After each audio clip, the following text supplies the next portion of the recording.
Hello, in this video, we'll take a look at several small but welcome new features in SpectraLayers 12 that'll make your editing life easier. The new addition features automatic plosive reduction in its own dedicated module. Here's an unprocessed speech sample we can work on. Plosive speech sounds, P. Plosive speech sounds, P. Select the DePlosive module. The dialog opens and I've positioned it right next to the target, and here I've refined my view in the display panel so that we can better see what's happening. Now here I've zoomed in for an even better view, and I have my cursor pointing directly at the 50 Hertz point on the spectrograph. You can use this as a visual reference. In the module, the threshold control adjusts for sensitivity, and in the case of speech plosives, the 1 dB minimum will usually be best. The frequency limit control is important. It sets the upper limit of the attenuation effect. I'm going to preview the effect up the range. 50 Hertz. Plosive speech sounds, P. 80. Plosive speech sounds, P. You can hear more frequencies being attenuated as I work up the range. 100 Hertz. Plosive speech sounds, P. And 200 Hertz. Plosive speech sounds, P. When you have the results you like, simply apply the process, and you're finished. The phase rotation module allows you to correct asymmetrical waveforms to maximize gain before clipping, resulting in cleaner, more balanced audio with improved headroom. Listen to this sax riff. Brass instruments, especially when mic'd from the bell, often exhibit asymmetrical waveforms because the sound is primarily produced by the player blowing into the instrument, creating a more dominant pressure on one side of the waveform. Here I'm expanding the waveform display, and you can see some asymmetry in the waveform. Over in the Modules panel, I'm selecting the Phase Rotation module. Command-Z selects the entire layer. Hitting the Suggest button calculates the correction, and here you can see that it's 85 degrees. Apply the process, and the layer is updated with corrected phase.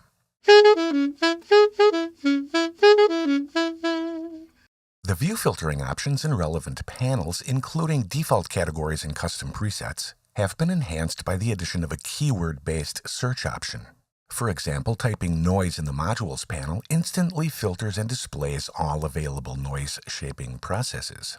This makes it faster and easier to locate specific tools, streamlining your workflow and minimizing interruptions during editing. The History panel now consolidates successive operations from a single tool, typically a drawing tool, into a single undoable step. This optimizes the edit history and simplifies the undo process. Okay, here I have the eraser tool, and I'm making 5 quick moves with it, separated by mouse clicks. Here in the History panel, you can see that all 5 clicks were recorded as one event. Here I'm performing a Command-Z undo operation, and the 5 moves are undone all at once. The feature is always active. Under the System tab in the Preferences panel, you can set the maximum time interval that the program will allow for merging actions. The default is 1.5 seconds. This helps keep your history list clean and manageable, making it easier to navigate and reverse clustered edits.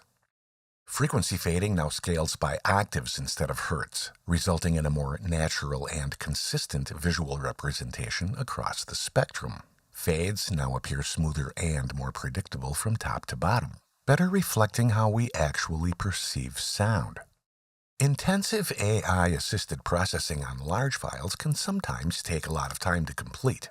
In version 12, we've made it easier to determine how long a process is going to take. And we've also made it easier to smoothly cancel processing and get back to where we started from if we need to. Here I'm selecting the Unmixed Song module. I have all the instrument boxes checked, and I'm selecting High Quality mode, which takes the most processing time. Now, the processing time estimate updates continuously and more precisely as the operation progresses. The program interface remains fully responsive, allowing you to cancel processing at any point, saving time and maintaining an uninterrupted workflow. Tool and module presets are now saved as files within folders that can be transferred between computers or between SpectraLayers versions, starting with version 12. The folder's default location is shown here in Preferences under the System tab. On a Mac, this folder will probably be invisible but can be temporarily exposed by typing Command-Shift-. Now I'm in the VST3 Effects module and I'm sharing my screen with the Presets folder, which I have open on the right. And this is a good time to point out that the VST3 Effects module can now display multiple plugin interfaces simultaneously, so you can tweak and preview entire chains at once. Click Save, and now you can see the new preset appear in its folder. Deleting the preset deletes it from the folder, so it's permanently erased.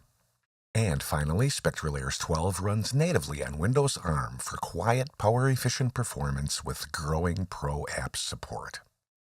These new utilities and visualization options round out the program as it continues its journey at the vanguard of spectral music production, sound design, restoration, and repair. We hope you enjoyed this video. SpectraLayers delivers state-of-the-art spectral processing for editors in every field. Subscribe to the Steinberg YouTube channel and learn more about how you can leverage this application in your production workflow.